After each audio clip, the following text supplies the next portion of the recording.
All right, everyone, welcome to our October open mic night. My name is Kim Rush Lynch. I work for the Prince George's Soil Conservation District, managing our urban ag conservation program.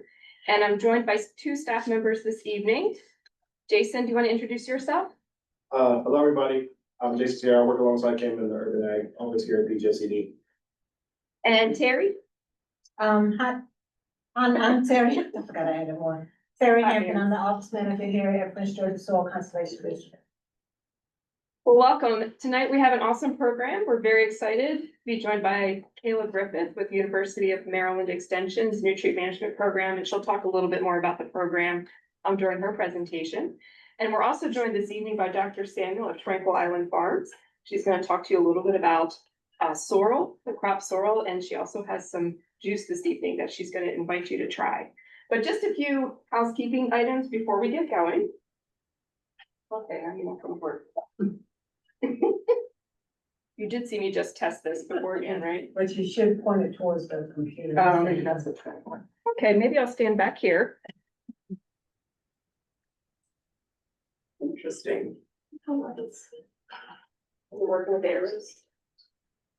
Okay, I'm gonna stop sharing and reshare my screen.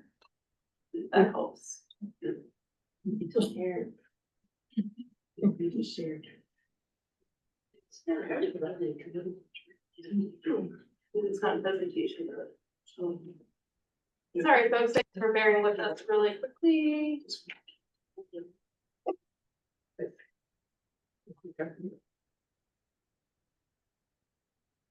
All right.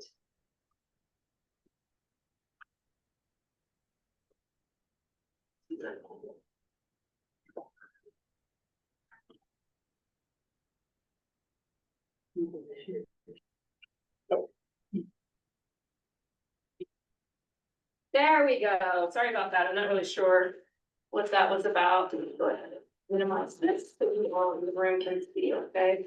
All right, so just some general housekeeping. Bathrooms, if you've not been here before, down the hall to the left. If you need to go out to the parking lot at any point, just let us know. Sometimes we lock the door while we're in here. Unless we're leaving it open during the session. Okay, so you'll be fine, but we'll just, never mind. Scratch that. Hi, Adrian. Hi, Renee. Come on in. The other thing I want to mention is we do have some wraps over there. We have turkey, chicken, ham, and we have vegetarian. So please, make use of that. There's also some tea, lemonade. There's a Keurig type coffee maker if you want coffee or tea anytime this evening. And of course, we have water in that machine over there. In terms of tonight, we already mentioned we're going to talk with Dr. Samuel. We're going to speak about the Ag Nutrient Management Program with Kayla. Also, Bill Tharp with the Maryland Department of Agriculture's small urban ag and small farm program is going to talk with you all about MDA's programs for small farms and urban farms. We'll hear from him this evening. And then if anyone has any announcements or updates, I know Renee is going to speak a little bit about UMES's small farm program conference, which is coming up this weekend. Just some housekeeping. Again, just remember this OWL camera is very sensitive to sidebar conversation. So just keep that in mind. If you need to speak, feel free to step in the back. We're very casual here. For those of you online, feel free to use the raised hand function. If you're not familiar with Zoom, it's where the reactions bar is. You're welcome to raise your hand or put your question in the chat box. Jason will be there monitoring it this evening. Just to let you know, we have a couple of things teed up in terms of our open mic nights. Of course, nutrient management tonight. On November 18th, we're going to hear from University of Maryland, again, their School of Public Health, on some rainwater harvest research they're doing. A lot of urban farms, of course, are interested in harvesting rainwater for their farms, but is it safe? What are the food safety implications? So we have Rachel Goldstein and Emily Warner from UMD are going to talk about that. And then we'll pick back up again in March. We're going to have Kenesha Reynolds with the National Association of Conservation Districts, who's going to talk a bit about their conservation efforts, but her background is in ag economics. So she's also going to talk a little bit about thinking about, business planning, enterprise budgeting, but then also how that relates to conservation and how conservation in general can be part of your business plan. Coming attractions for 2026, we're gonna do some site visit or some farm tours with Osawana Farms at the Urban Farm Incubator. Hey, Farron. Hi. Hey, family, have a seat. We've got some snacks over there. Help yourselves. We have a repeat with Dr. Michelle, so she'll give you a little preview tonight, but we're gonna visit her farm as well as Tasha Dickerson's farm, Tasha in the Garden. And then we're going to see Fat Cardinal Farm in September. All right. And that's it for now. So I'm gonna go ahead and we're gonna queue up Dr. Samuel's presentation. If anyone would like to try her sorrel drink, please go ahead and help yourselves now.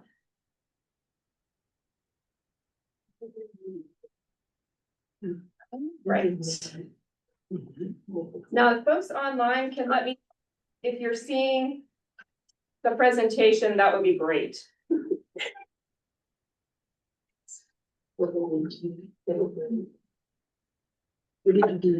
Thanks, Bill. All right, I'm gonna pass this over. Not so, that's a hibiscus. It's a hibiscus. There you go. Thank you. Hopefully it works now. If not, cool. Trying to get to.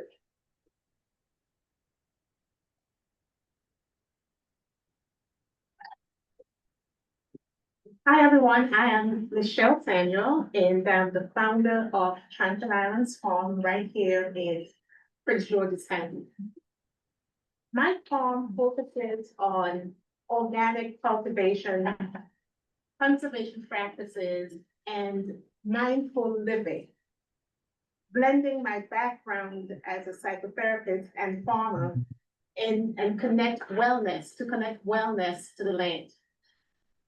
Today, I am absolutely delighted to share a story that's both agricultural and deeply personal, the successful cultivation of sorrel, or roselle, a plant that holds a special place in Caribbean heritage, originally from Grenada.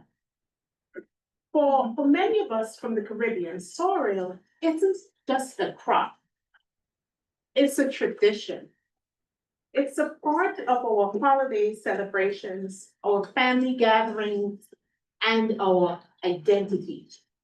So when I began farming here in Maryland, one of my goals was to see if this tropical crop could adapt and thrive in our local climate. Why sorrel?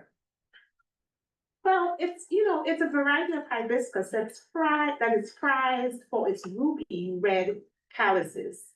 It's used to make a tangy, aromatic beverage that's often spiced with ginger, cinnamon, cloves, star anise, bay leaves. But beyond the cultural roots, it's also rich in antioxidants and vitamin C, making it both delicious and nutritious. For me, sorrel represents more than flavor.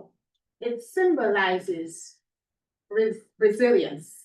It reminds me of my childhood in Grenada, helping my mother harvest and prepare this sorrel during the festive season.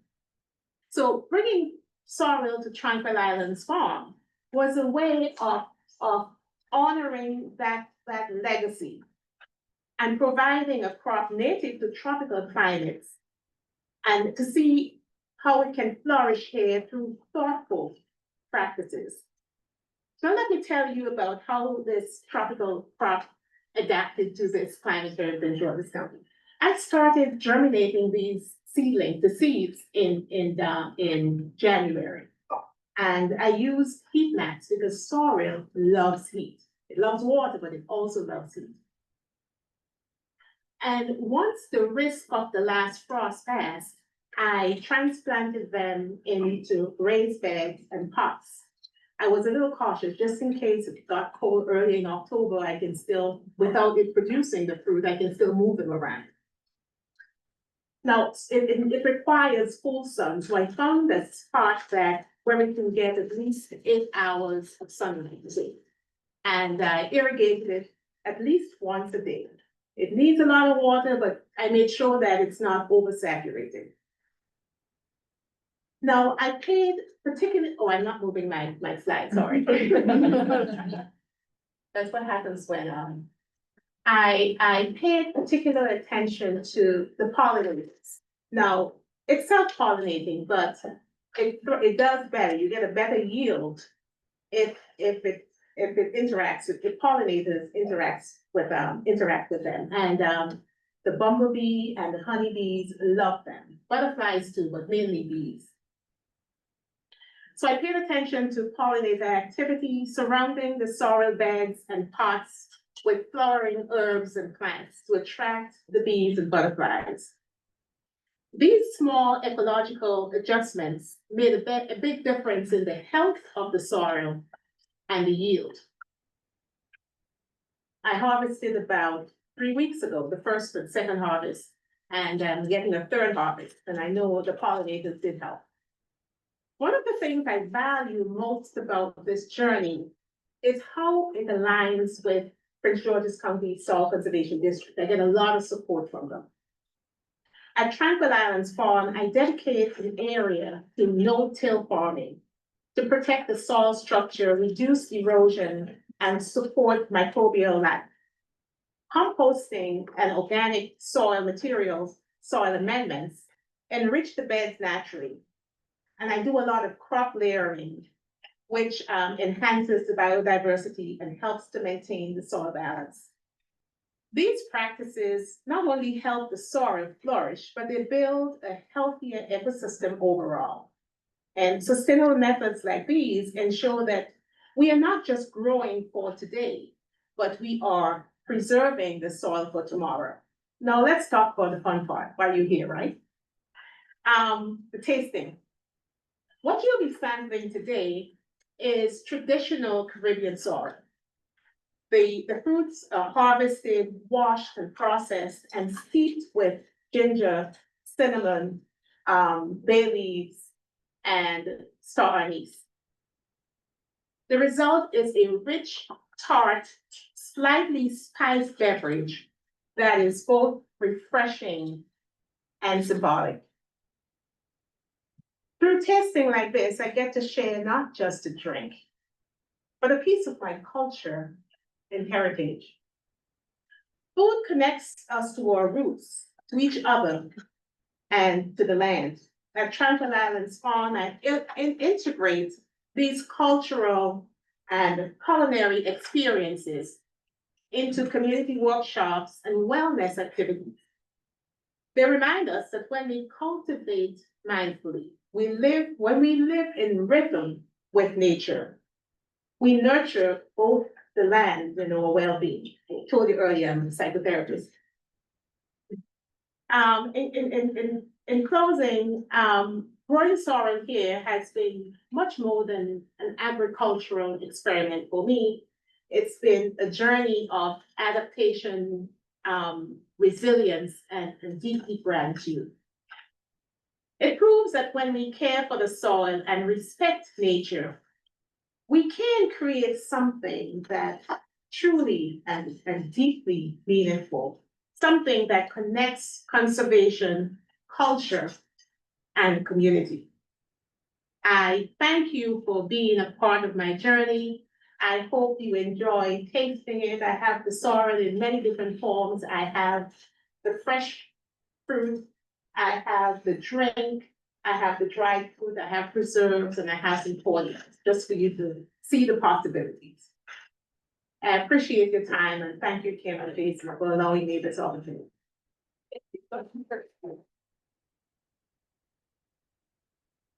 Thank you so much, Dr. Samuel. And we appreciate the recipe as well. Maybe at some point you could do a workshop on how to make it so folks can, experience it. And I love your comment about the intersection of culture, community, and conservation. So thank you for that gift as well. All right. Next, I don't know if anyone needs another snack or anything. If so, go ahead and grab it now. And we are going to move into our main feature this evening, Kayla Griffith with University of Maryland Extension's the Ag Nutrient Management Program. So I'm going to turn it over to Kayla. She's got some fun handouts and exercises for you tonight, and we really appreciate her being here. Thanks, Tim. I'll get your slides up. Perfect. So Dr. Daniel, that was a very awesome presentation. Mine's probably gonna be a little bit more boring, I guess, maybe more, sort of like a mainstream lecture. What I wanted to do tonight, I wanted to do two things. I wanted to sort of introduce you to the nutrient management program, but also I printed these handouts for you all. And if we have time, we can kind of look through them, and if not, and you wanna look at them later, I'm available for email, phone calls, Zooms, whatever. And so like Kim said, my name is Kayla Griffith. I'm with the University of Maryland Extension in the nutrient management program. Right now, I currently have two positions, which is super fun, as you might imagine. I'm faculty specialist for training, so I tell people that's my 9 to 5, and then I'm also the acting director of our program. So that's my 5 to 9 kind of, no, that's the joke. But we are a component of the Ag and Food Systems umbrella that is underneath of Extension. And so we do a couple of different things, and I'll talk about that as I go forward. Let's see if this will work. Before I truly get started, our university programs, activities, and facilities are available to everyone without regard to race, color, sex, gender identity or expression, sexual orientation, marital status, age, national origin, political affiliation, physical or mental disability, religion, protected veteran status, genetic information, personal appearance, or any other legally protected class. Now, that was a mouthful. But because the university receives some funds from the U.S. Department of Agriculture, we do have a process that if you feel that you've been discriminated against in our programs, that you can file with the U.S. Department of Agriculture. You can go to their website. I know this is like the smallest print you've ever seen, but there is information there. So I just wanted you all to be aware for Extension in general. So a couple of different things we're going to talk about today. I'm going to give you just a brief history of nutrient management in Maryland. We'll sort of talk about nutrient management in general. Why do all farmers do nutrient management? Who specifically in Maryland needs a plan? What is it? How do you get a plan? The information that you need to provide to write your plan. And then we'll talk a little bit about management units, sampling those. Because like a lot of you, quick question, how many of you are already farming? Okay, pretty much everybody. Okay.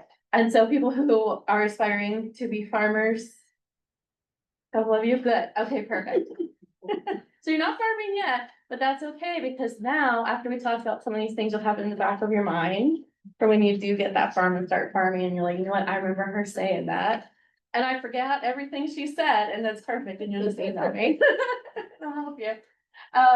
So when you think about how you sample your farm, how you sample your soil, we'll talk about that. This might be a little different from if you're doing like a very large scale farm. We'll also talk about record keeping requirements, and then if we have time, we'll go over these stuff.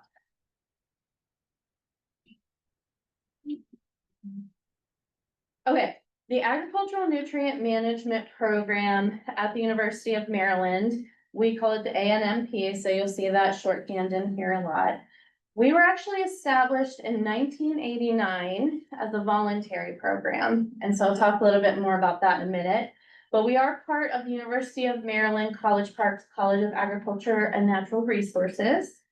What we do is we do a couple of different things. We have advisors in every county extension office that write plans for farmers for free. You still pay for your soil samples, you still pay for tissue samples if you're a fruit, and organic samples, but we do the actual plan writing for free. We also support public and private sector planners and certified farmers, and I'll talk about that in a little bit as well. And then we do education and training kind of like today. What we don't do is we don't regulate you all. So we are totally separate from the Department of Agriculture. You'll get to hear from Bill Tharp later. Bill isn't technically one of the people who's like regulating you, but he's all a MDA employee. But with the Department of Agriculture, they are the ones that you have to go through to become certified to write a plan.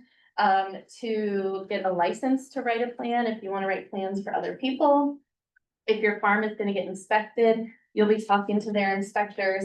And then, if you have to do certain reporting as a farmer, and so you'll work through them.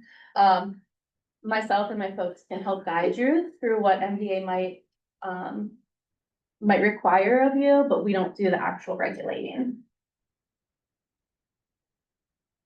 Okay, so back to that history piece. Why were voluntary plans in Maryland established? So 1989 seemed like a long time ago, and it kind of was, I guess, but hey. Don't worry, don't worry. I was alive, I feel it. So I mean, for probably as long as farmers have been farming, they've realized like crops grow differently. You know, they probably do their own experiments and see like, why is this crop growing differently over here compared to over here, right? So trying to understand sort of the science aspect of why crops grow differently. I have this little tomato image here because we're sort of talking about like productivity, right? What could impact productivity?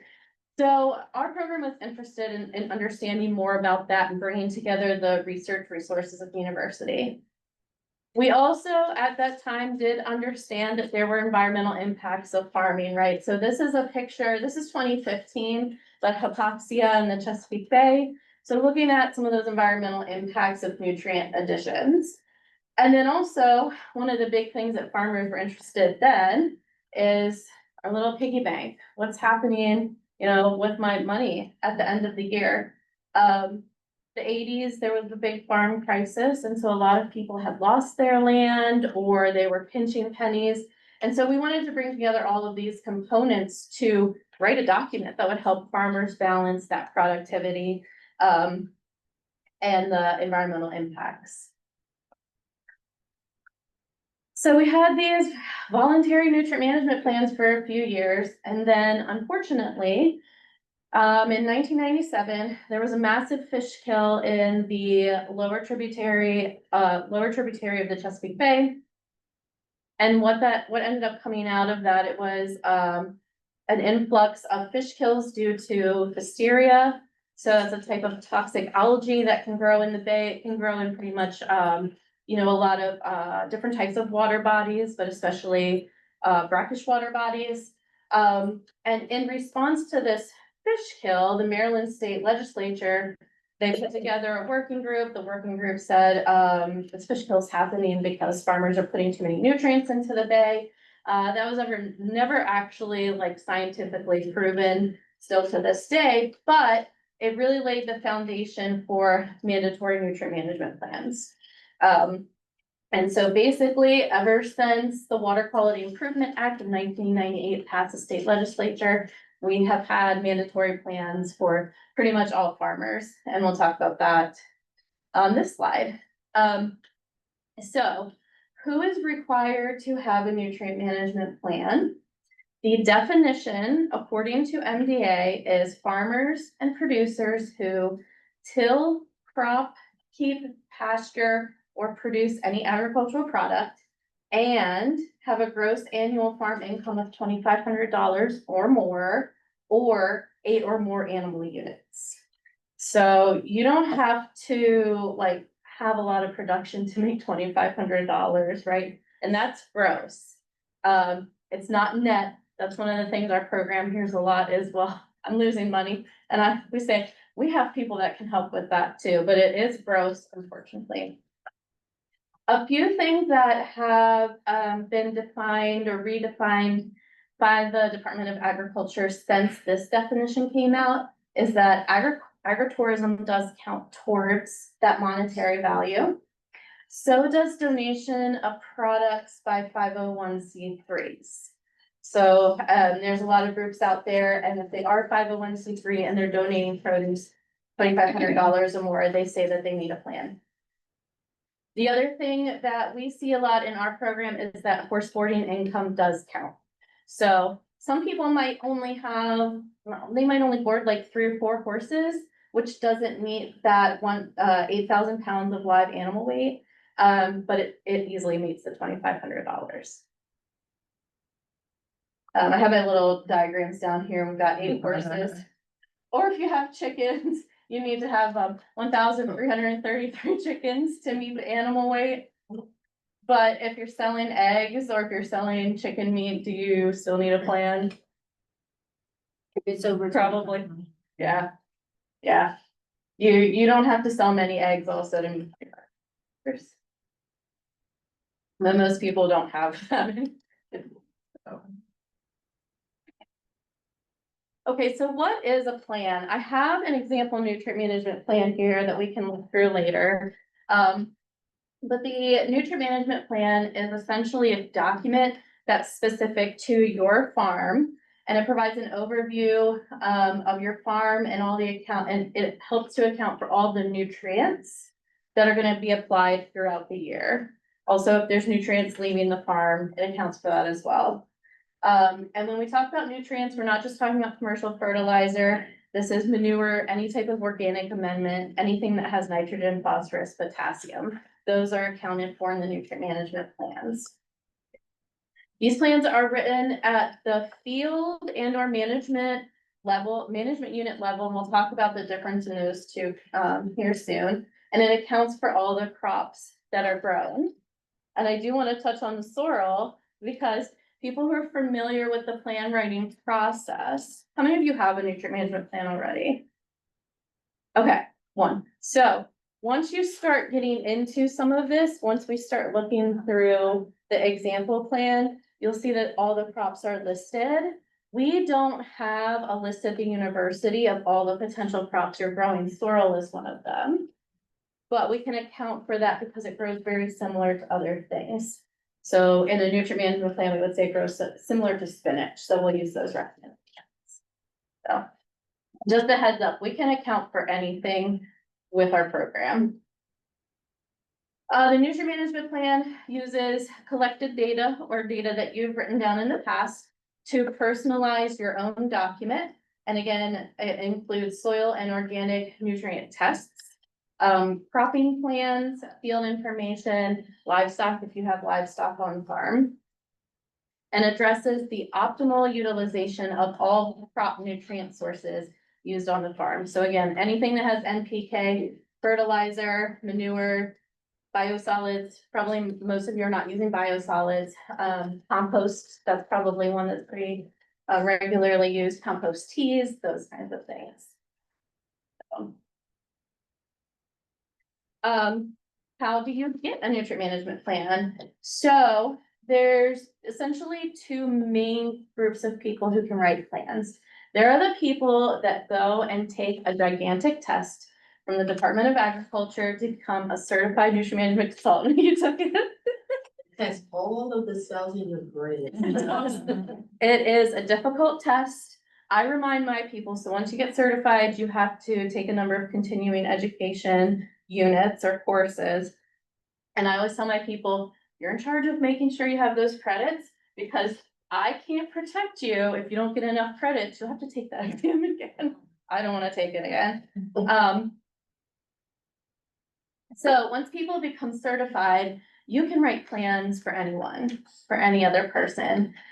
There are private plan writers across the state, so that is an option. I will say that there probably are not that many at this point. And for many of our small and urban farms, these plans can end up being really expensive. But they do exist. The plan writers do exist. We also have our University of Maryland Extension Advisors. I have one person assigned to every county. Some counties and Baltimore City share a person, but we still have that capacity there. You can also become a certified farm operator. And so what that is you take a class with my program. It's called Farmer Training Certification. It is either a 3 or 4 day in-person course or a month online course. So we offer a couple of different options potentially throughout the year, typically in the winter. And then when you take my class, you take an exam at the end, and if you pass it and then write your first nutrient management plan, you get certified to write only your farm's plan. So then you don't even have to worry about this part, you can write your own plan.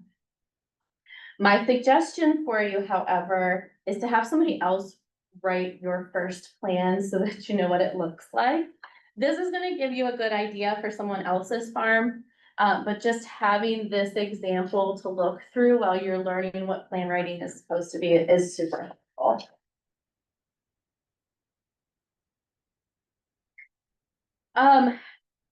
The unfortunate thing about trying to teach nutrient management is that there's kind of these rules that end up making sense, and then there's the but.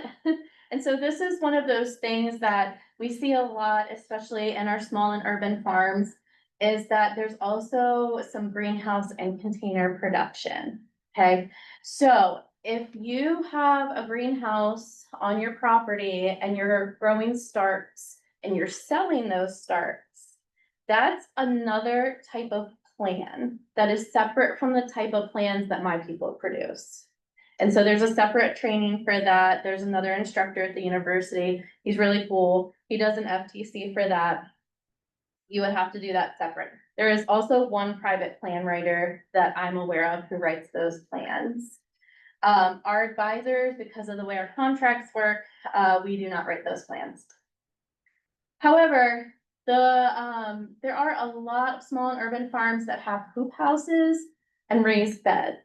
So we can write plans for those, as long as you're growing in ground with your hoop house, which you theoretically are, because that's probably why you purchased it in the first place. We can include those in the plan. So I just want to let you know about this special category that some of you might fall into. What information do you need to provide for us to write you a plan or for you to get your own plan together?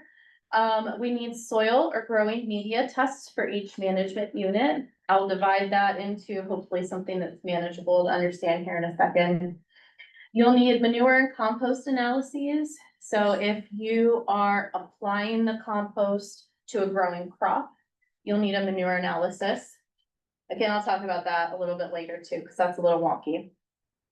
We're gonna need a map of your property. So you can create that with our advisors. You can hand draw it and bring it in. They can take a look at it.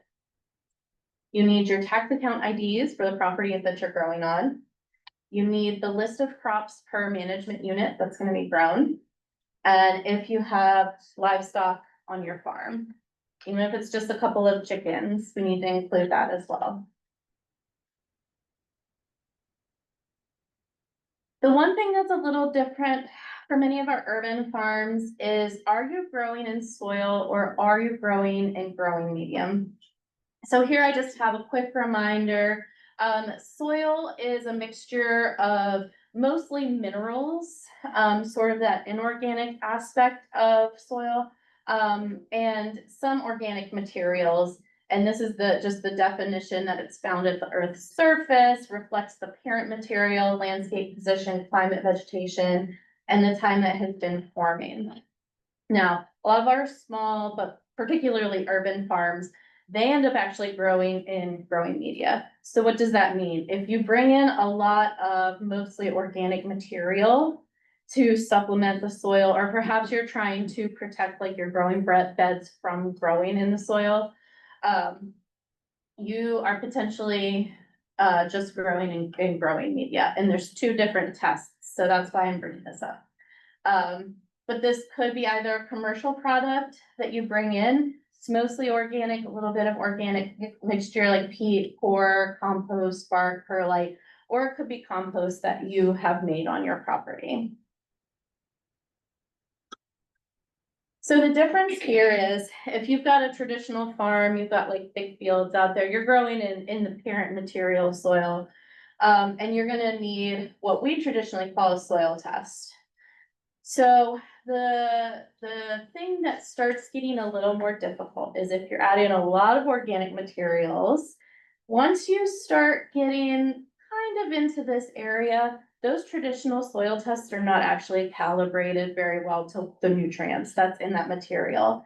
10 to 20%, you can send that material for a soil test and it's fine. If you've got a raised bed and it's pretty much all this organic matter, you're gonna be sending your samples for saturated media extract. So just be aware of that. If you work with our advisors, they'll kind of walk you through that. process. So you're like, okay, I think I need to sample my soil is what she's telling me here. How do I sample my soil? Before we talk specifically about how you go out and sample your soil, I want you to start thinking about how are you gonna divide up your operation to sample? That matters because not every place on your farm is gonna have the same nutrients potentially. And you wanna do your best to figure out where those different areas are. You know, different crops have different nutrient needs. And so if you understand what's already in the soil, we can sort of account for what the crop needs versus what it already has access to.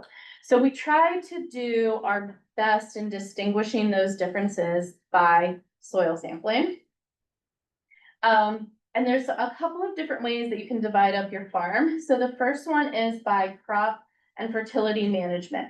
So on this slide, I have an example of sort of our like typical farm, like big farm you might see out here. There's 4 general areas on this farm. There's big unimproved pasture.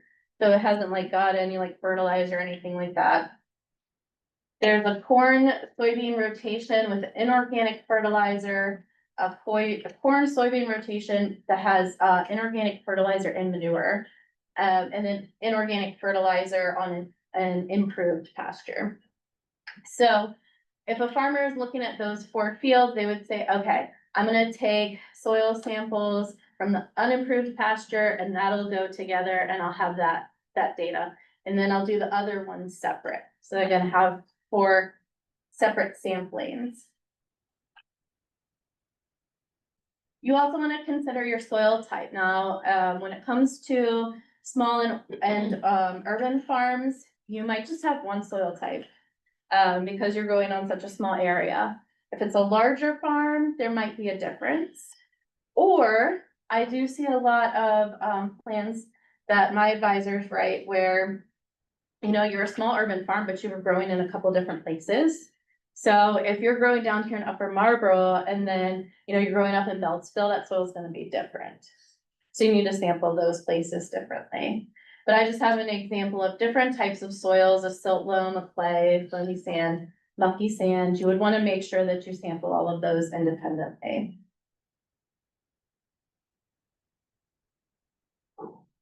So then this photo might be more of what your all's farms kind of look like.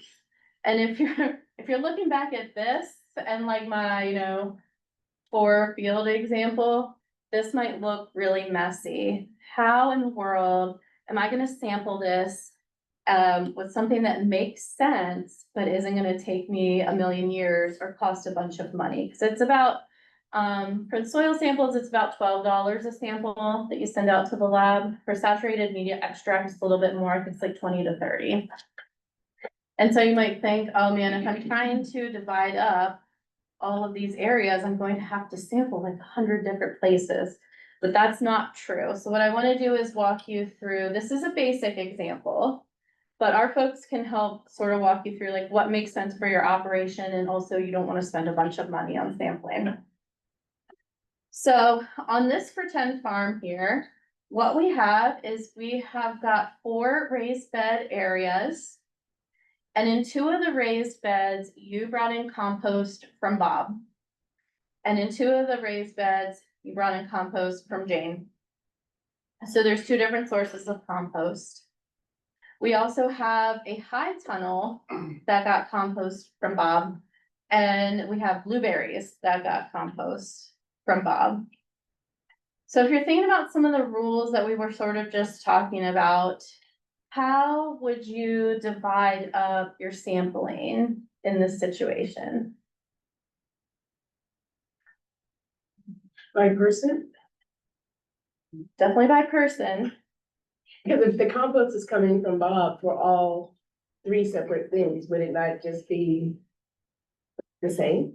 I would do 3 soil samples. So the answer is yes, you definitely want to divide up the compost from Bob and the compost from Jane. Because those 2 composts are gonna look potentially very different depending on their feed sources and their analysis, right? But isn't the high tunnel compost gonna be different than, because it's on the ground? So Raised that, bed? that is a good comment, because the compost is going to be added into more of an inorganic material. Assuming that you didn't lay something down. So that is true. The thing with the high tunnel is that that high tunnel is not being impacted by rainfall, right? You're irrigating in that high tunnel. Mm. So sort of like the environmental impacts that the high tunnel soil feels compared to the raised beds is gonna be different. And that ends up impacting your nutrient content of your soil in many cases, most So- cases. So would you need 2 or 3? You need a little bit more than that. I mean, with Bob. With Well, Bob, the blueberry one is outside and it's impacted yep, by the environmental. yep. Yep, so here's the thing is even though you brought in the compost and you put it in both of these areas. That like blueberry soil compost mix is gonna be way different than the high tunnel soil compost mix. Yep, so those are 2 separate ones.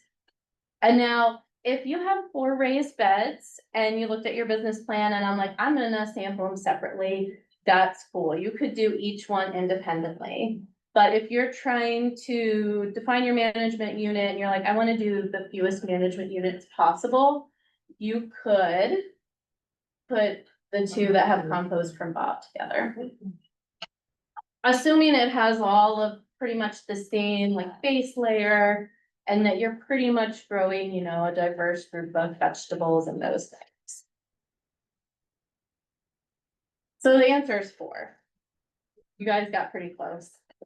But you see, it's kind of like it's kind of complex, but this is a very simple example compared to what some of your farms might look like. But again, I would sample the raised beds together that had the compost from Bob, the raised beds together that had the compost from Jane.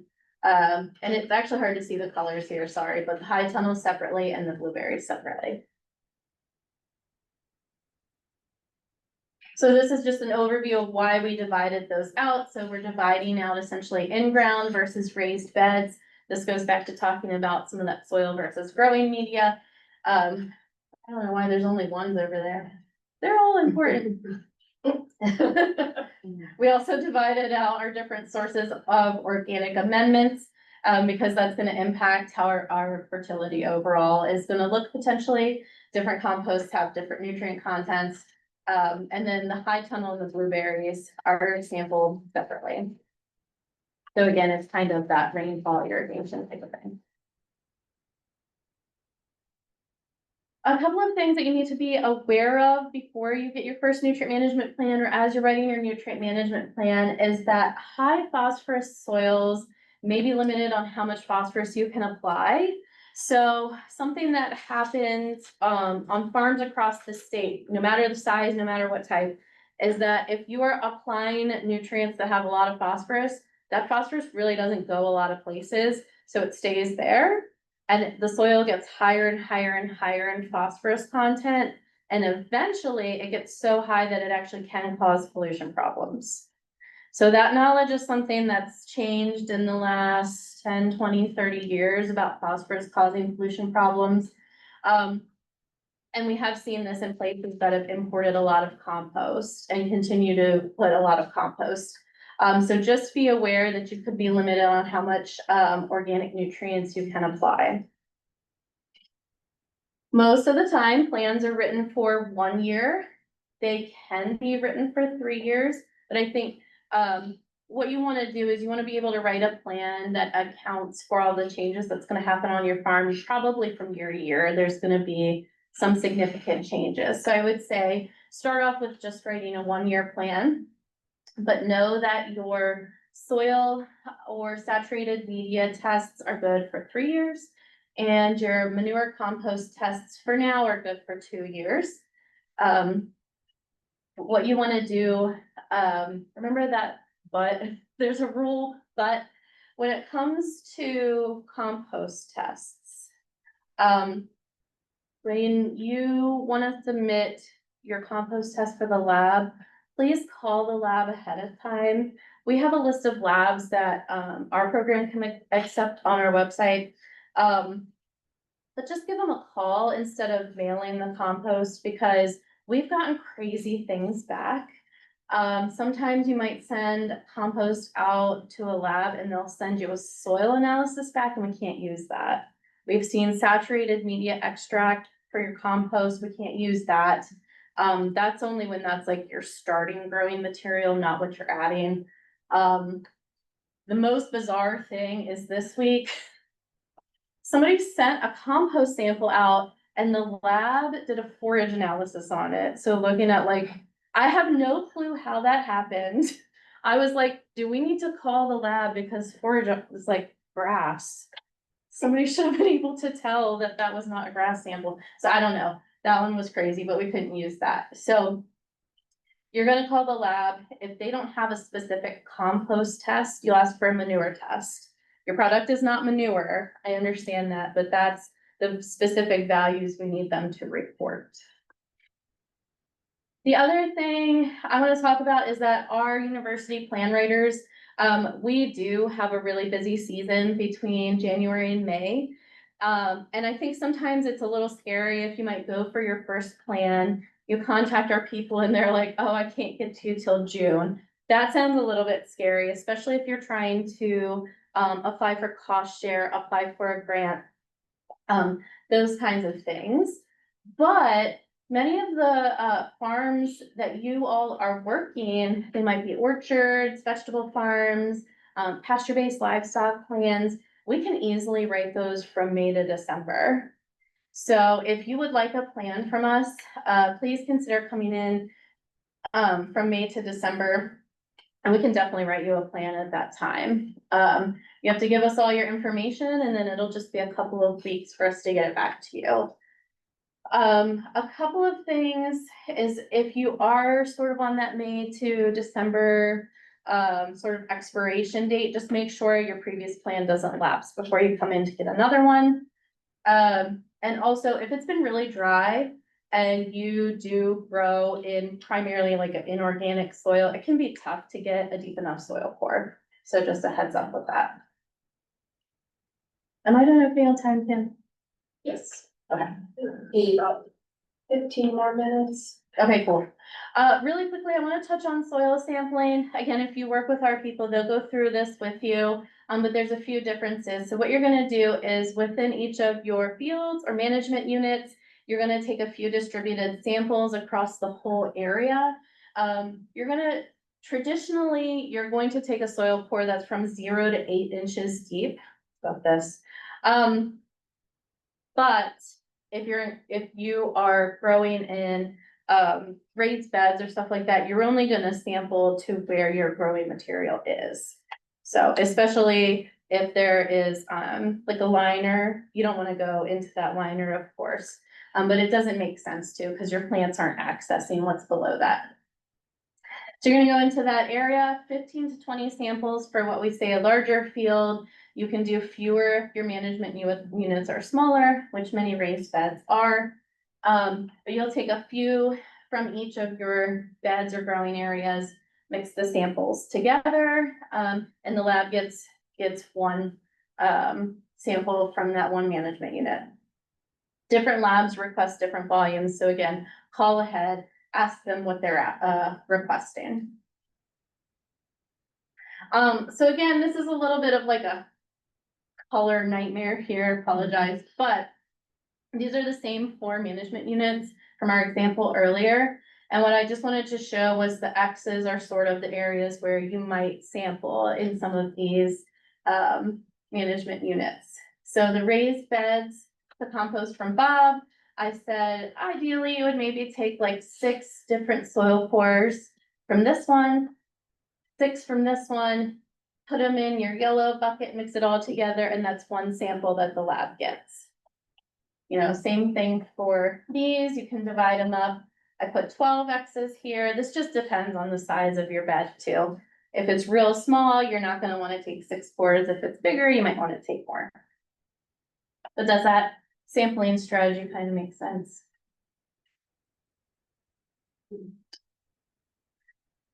So the other thing when you're starting a farm business is that you wanna start keeping really good records. I mean, it makes sense to keep records from like an economic standpoint, but unfortunately, or fortunately, I guess. Whichever way you see it, the, the Maryland nutrient management regulations require certain records to be kept. Okay, so hopefully you are keeping most of these things already, or we have examples, just some very basic examples. In this scenario and data of what some of these records could look like. But the regulations say that for 3 years, you need to maintain a copy of your nutrient management plan. You need to be able to show the type and amount of nutrients that you are applying. And that could be asked for by field, but it's typically done by operation. You could be required to, or you will be required to keep receipts for your purchased nutrients. So even if it's like feather meal, or if you're bringing in compost from somebody else, they will want to see those receipts. Any justification for changes to the plan has to actually be recorded.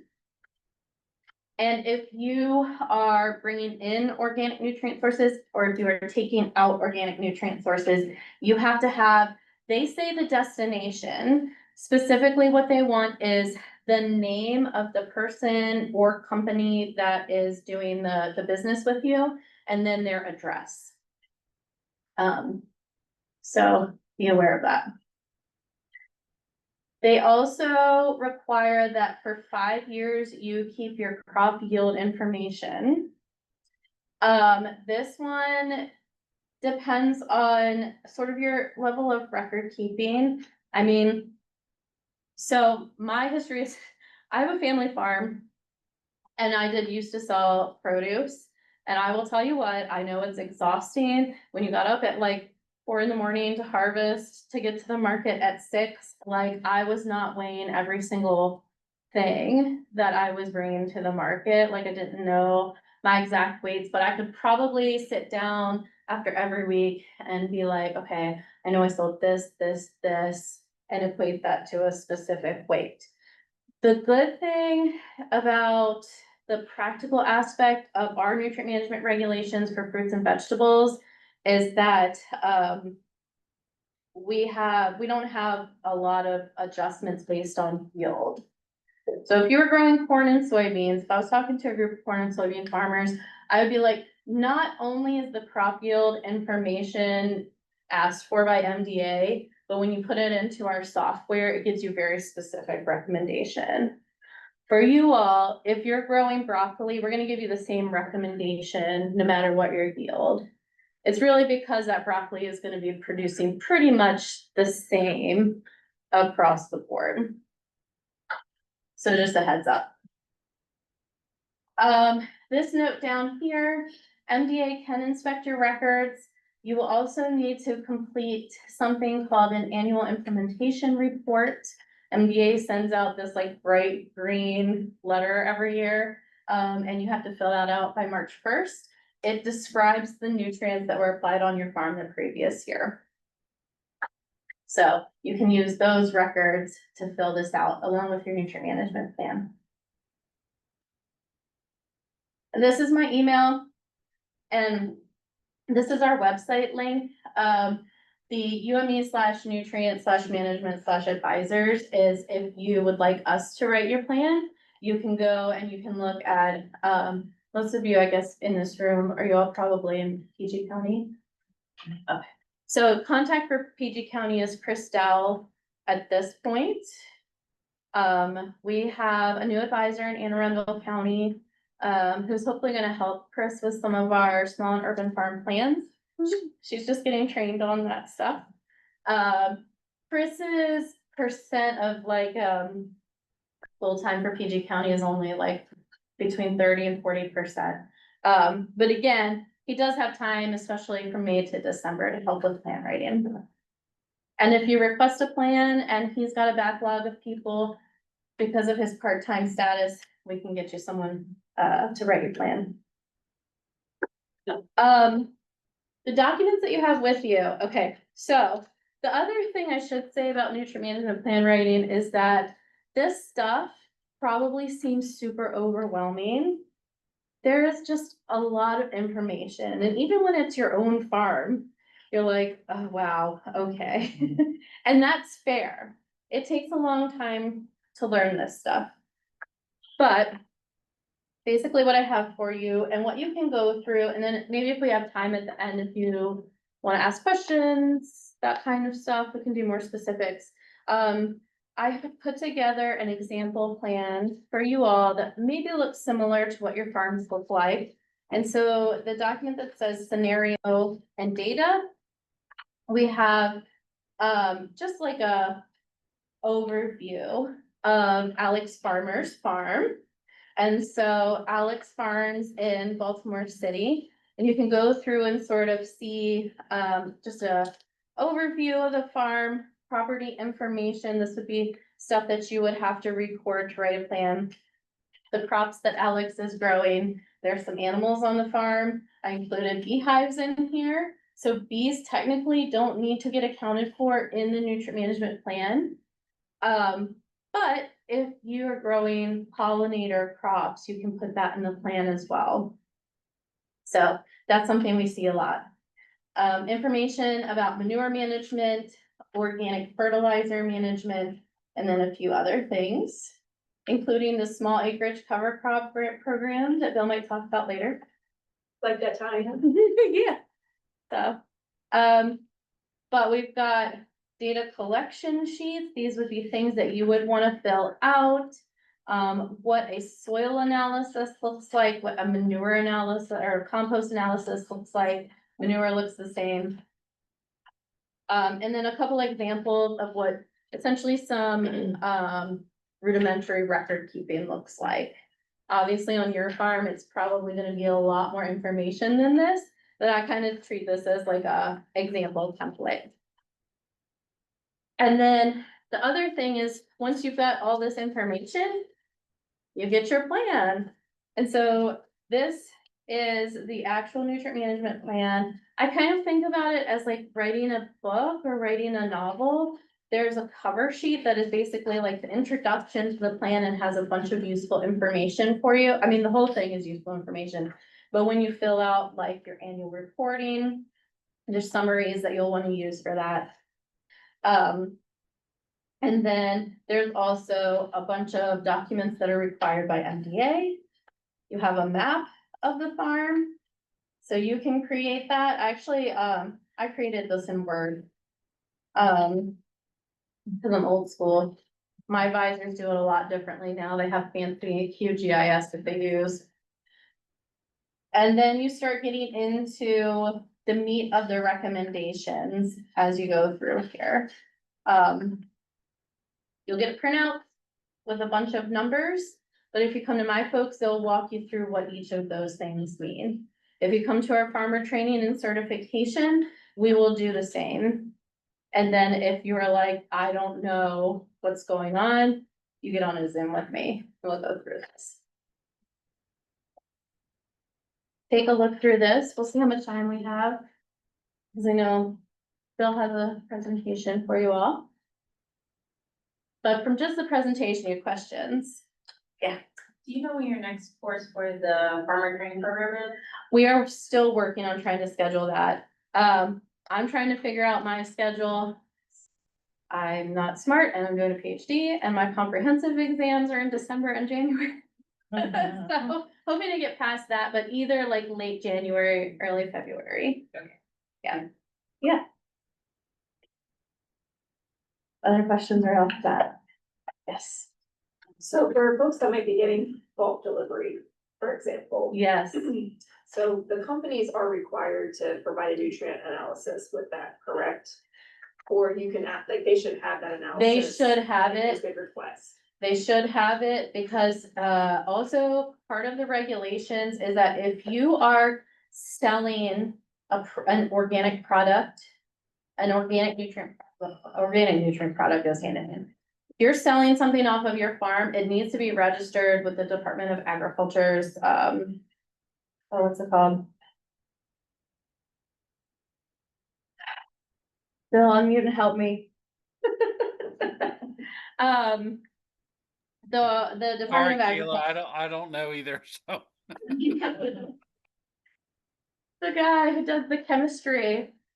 But so those companies are supposed to be, licensed to sell those products in Maryland, so they should have an analysis.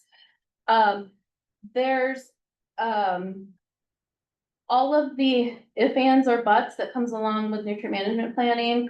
You'll see things where like you need a compost analysis every 2 years. But if your farm is less than 25 acres, you can use our standard value. And so what the university and the Department of Agriculture have kind of agreed upon is that, there's certain ways that it makes sense to help small farms. So one of those is, you know, if you're a small farm, we can save you on those compost analyses. It's best practice to get a compost analysis so you know what is in your material. But if you're like, this year, I just can't make that $30-40 sample work, then we can use a standard value. So it's one of those like ifs when you come to our class, you can learn more about. Yeah. For the greenhouse, you mentioned that was for starts. What about if you're just using it? You said starts to sell, but what about if you're just growing your own starts? If you're just growing your own starts to plant on your operation, then you can just pretty much say that you have that greenhouse in your plan. We do have a document. Honestly, it was written like 20 years ago, so you can tell it's old, but where you can write down, you know, what crops you're growing, if you're applying any nutrients to those, what those nutrients are. For the start, okay, Yeah, thank you. yeah. So my question is regarding that other certification program. That is there. For the greenhouses? Yeah. So it is called a farmer training and certification, which is what we teach. But it's taught by Dr. Andrew Risby. I think he usually tries to teach it twice a year. This time of year is usually when he has his fall course. Now, Andrew is kind of like me and they're trying to hire somebody in his counterpart position. So I haven't seen where he's advertised that course. But I think he should for the spring. So what happens with the greenhouse plans, they're not completely impervious surfaces, but kind of because the main shell of it is, and then the surrounding areas tend to be. What you're calculating is a risk assessment that there's gonna be pollution, instead of trying to compare what nutrients are in the soil to the crop needs, which is what we do with our in-ground plans. So yeah, it's a little bit different. I took his training. I haven't practiced with the risk assessment. It's not any more difficult, but it's different.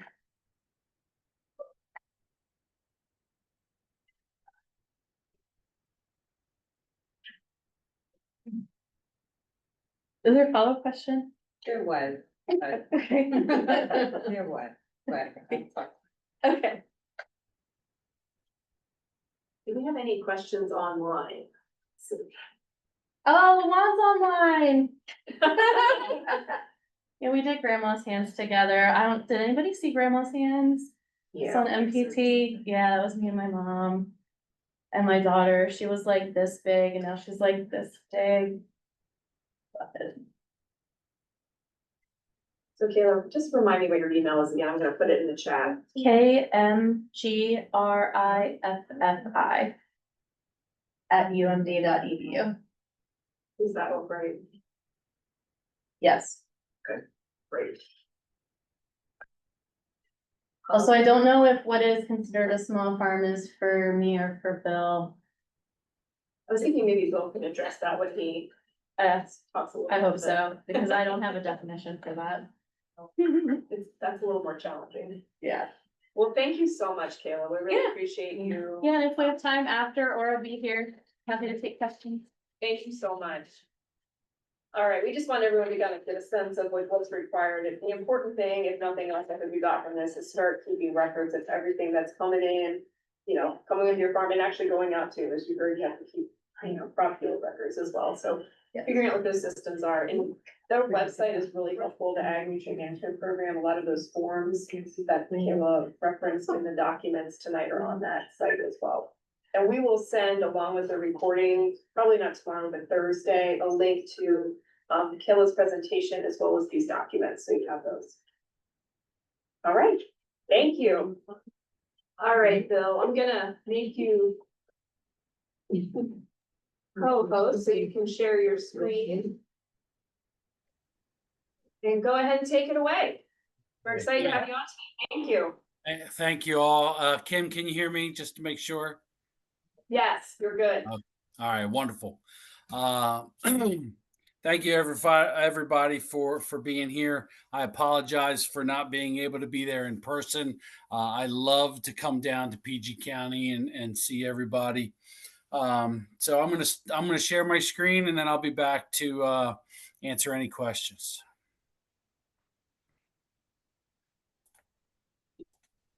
Oh, it's a state chemist. Yes, I was going to say that. I just realized it's the state chemist that should have done that. So, do you see my presentation now? Yeah. Yeah. All right. I will start with answering a question from the chat. So, the Maryland Department of Agriculture has determined that a small farm is less than 10 acres. And that can be from however many small square feet up to 10 acres. We decided that when we developed the small acreage cover crop program, which I'll talk about here in a minute. If folks in the room have heard me talk, you've seen some of this presentation in the past, and I apologize, but I will try to move along as quickly as possible. The program was established in January of 2022. It is a very, very new program for the department. It's different in the sense that it looks at small scale agriculture, whether it's in urban, para-urban, rural, or suburban areas across the entire state. And the focus is on accessing healthy foods for communities. My past part of my career was focused on nutrient and sediment load to the Chesapeake Bay. Now it's focused on healthy foods to the needed communities.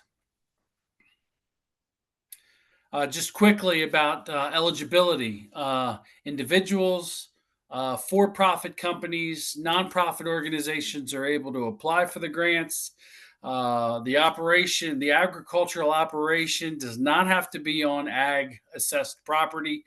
Hence, there is absolutely no ag assessed properties in any urban area across the state. Production area is less than 10 acres. So when I talked about that 10 acres, it's not the entire property size. It's where and what you're growing on that counts. So where that farm product value or money is coming from is what we count. So anything less than 10 acres of production is what we call a small farm. An operation must produce a minimum of $1,000 of gross sales or donations. Donations was added during the construction or development of this program due to the nonprofit participation. The reason we stuck with $1,000 is it really shows that you're not just consuming the products, you're actually getting that product out into the community. And then, of course, it has to be grown or raised or in the state of Maryland. And as Kayla just gave you a great explanation of, all the ag operations must be compliant with our nutrient management requirements. So let me get into the three programs that I'm going to talk about tonight. The first is the small acreage cover crop program. This was the initial program that I started. So any operation that wants to plant cover crop can get financial assistance through the Department of Agriculture. My focus is on less than 10 acres. I have had anywhere from 750 square feet all the way up to 9.9 acres have been applied for in this program over the last 3 years. The cover crop can be planted behind a production crop. It can act as a successional cover crop, so you can repeat like summer and fall cover crop. Or if you want to establish a new plot, so you can try to suppress those weeds that were there, or the grass or sod or whatever, with a cover crop prior to planting something that you want to use for production. There is a cap on the program. It's $1,500. And that goes towards expenses such as the seed cost plus shipping, because most smaller operations are ordering their seed online. On-farm labor, so anyone who is connected to the farm, basically, if you have a paid position or the owner themselves, you can write a receipt for up to $15 an hour for planting the cover crop, not prepping the field, but planting it. You can also get custom services to come out and do it. I have a few people who use aerial application on our larger acres. And then if you rent any equipment to plant the cover crop, you can get that reimbursed. This is the only program for cover crop in the department that focuses on summer and winter cover crop opportunities. So it's been a joy to understand how folks intermix summer cover crops into their cropping rotations. So last year's highlights, we had about 25, we had 25 producers plant cover crop on 117.5 acres. And that allowed, just under $21,000 to be put into the small and urban producers' hands. So here's a few examples of what I've dealt with. We allow cover crop to be done in a high tunnel. We allow it to be done in raised beds, and we allow it to do in open contour or open fields. So I will say 2 of these pictures may be familiar. The upper left-hand corner is at Eco City's Bladensburg farm, and the bottom middle picture is at the incubator farm. Oops, sorry, going the wrong way. Oh man. So the next program is the Urban Ag Water and Power Infrastructure Grant. This is specific to urban producers, and the urban area is delineated by the U.S. Census Bureau or within an incorporated municipality recognized by the state of Maryland. Example would be, Upper Marlboro. We have $500,000 annually for 4 years. We are into our 3rd year of funding. So we only have another year. And as I have told Kim, that next year we're going to need some help with the legislators to refund, some of these programs, or this program specifically. The program has now had to move towards capping the projects per application. So a project can only be funded up to $75,000. The grant will cover 87.5% of the actual cost for the installation for water and power infrastructure. These are the typical items that go along. For irrigation will only pay towards drip irrigation, not overhead or sprinkler or wobble bobbles or things like that. So for the highlights of the infrastructure grant, so since its inception, we've had 29 applications. 15 of them have been completed. So we have over $800,000 of funding set aside, and 400,000+ with that have been paid out. Here's an example of an electrical upgrade to an urban farm in Montgomery County. So they had their, underground conduit run. They had a new outside service box put in, and then all the rough in for multiple structures that they were going to utilize for cold storage, a wash station, and some other growing areas. So I wanted to go over what the urban area actually is.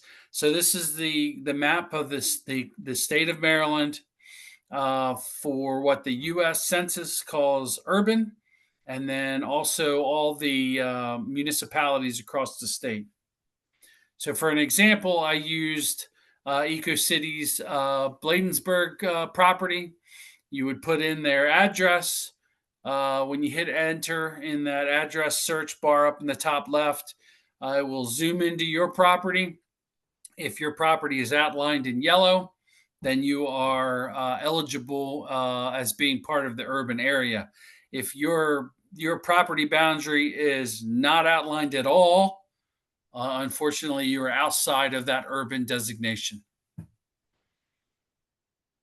Oh, there we go. So the last program that I wanted to talk about is brand new, has not been announced yet. I am hoping I am a couple weeks away from announcing this, but it's a urban agriculture grant. It was passed through legislation back in 2023 to expand from just Baltimore City to a statewide program. It also has to follow the same designation for urban area as the infrastructure grant. This program has funding associated to the legislation of $100,000 per year until fiscal 29. There's been a 10-member advisory committee that has assisted me with the development of this program. This has been almost 2 years of work trying to get to this point. The program will fund up to $10,000 per applicant, and it will cover anything of capital improvements, safe, environmental, and sustainable, and socially responsible practices. This is the first program that will help with real property, but it is capped to 10% of that $10,000. And it'll also provide for operating expenses, again, capped at 15% of the award.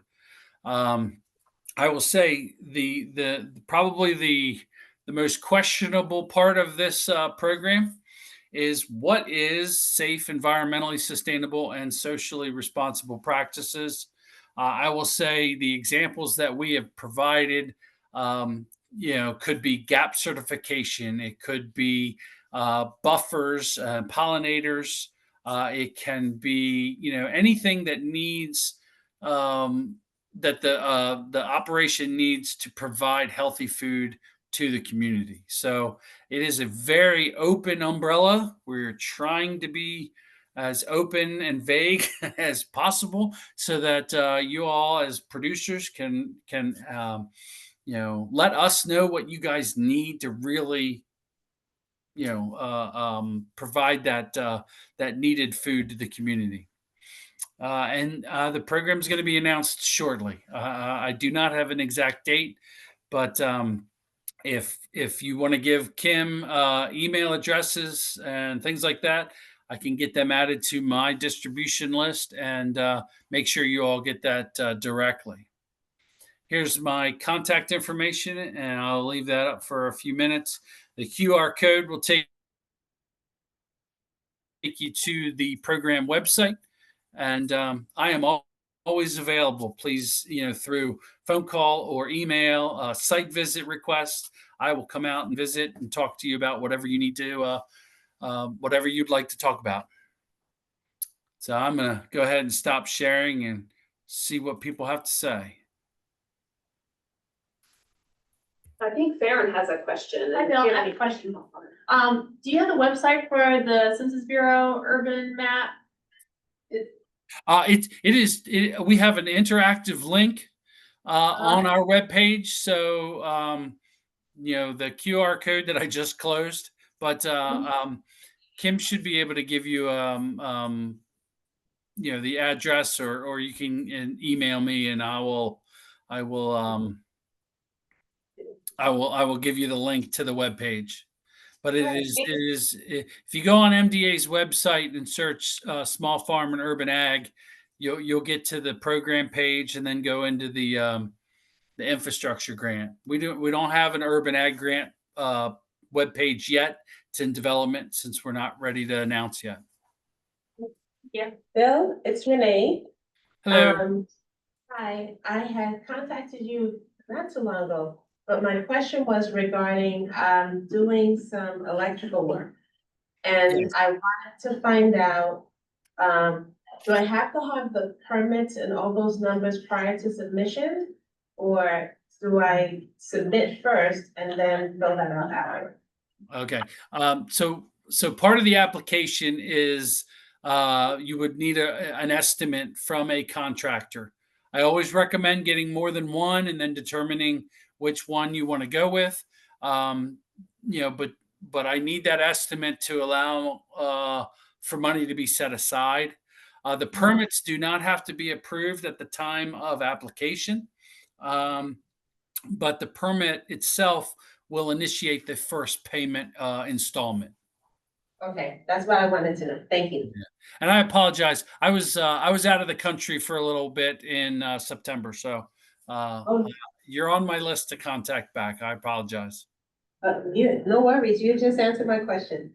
You get the form. It's already complete. I just didn't send it because I didn't know if that was necessary before sending it to you. Yeah. You don't need the permit, but I need an estimate. Yep. Do we have any questions online? Okay. All right, well, thank I you have a so much. question. Oh, go ahead, I'm Kathy. sorry. What are the deadlines? Okay. Good question. The cover crop program, that sign up period is typically in March and April. And then it runs for the entire growing season. The infrastructure grant is a rolling and continuous sign up. And then the urban ag grant will be a dedicated sign up period that will happen, late fall, maybe early winter now this year. Moving forward, it will be dedicated to a certain period of time. Thank you. Mm-hmm.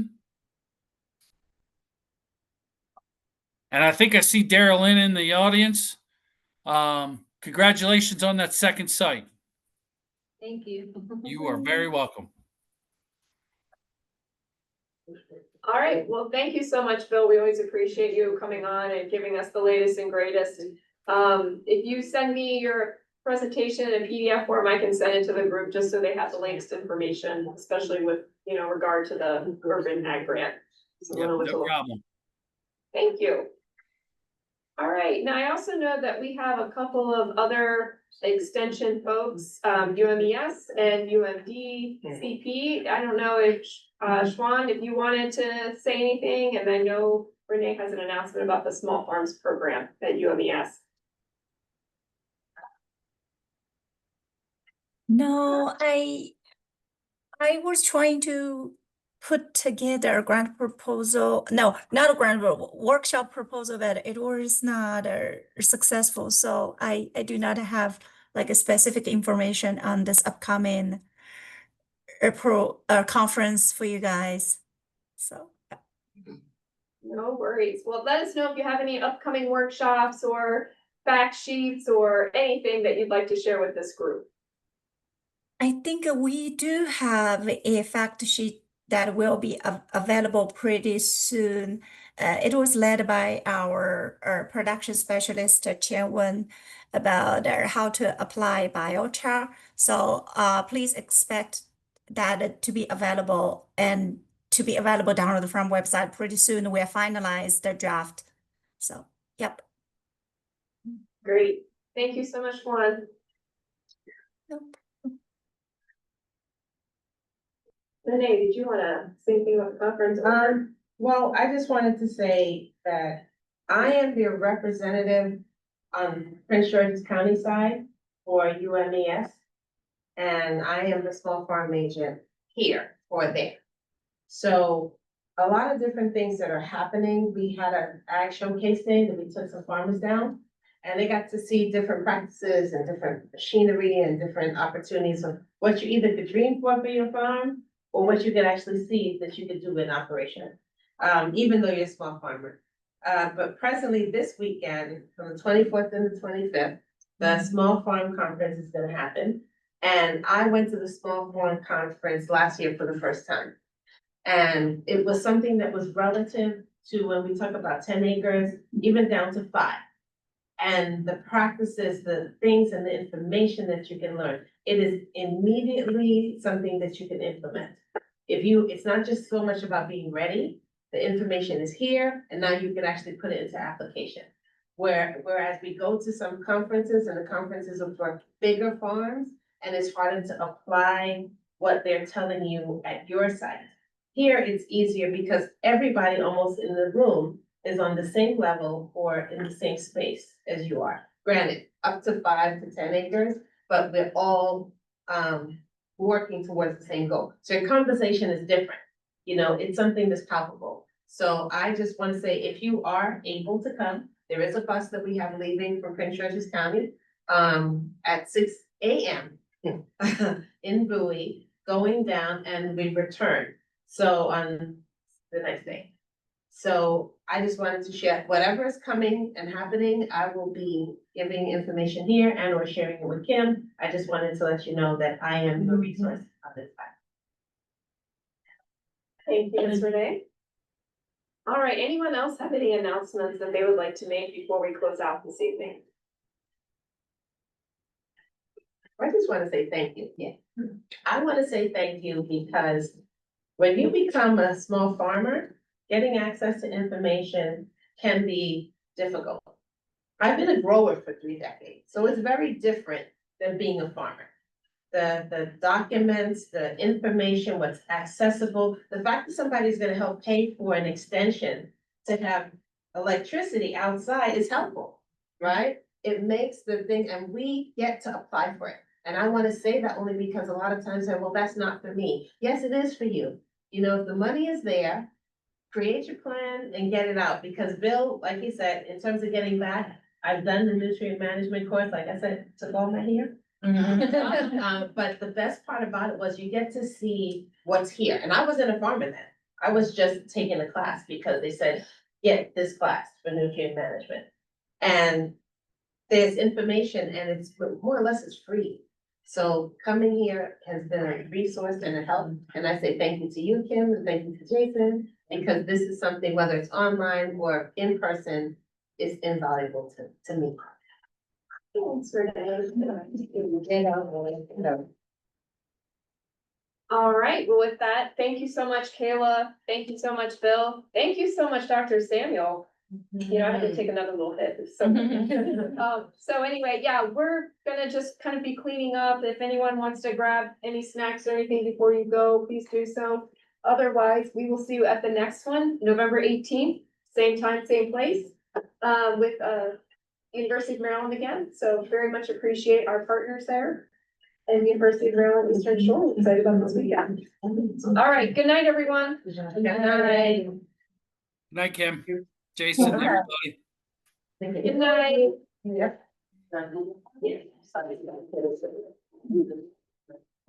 Oh, that's right. Yeah.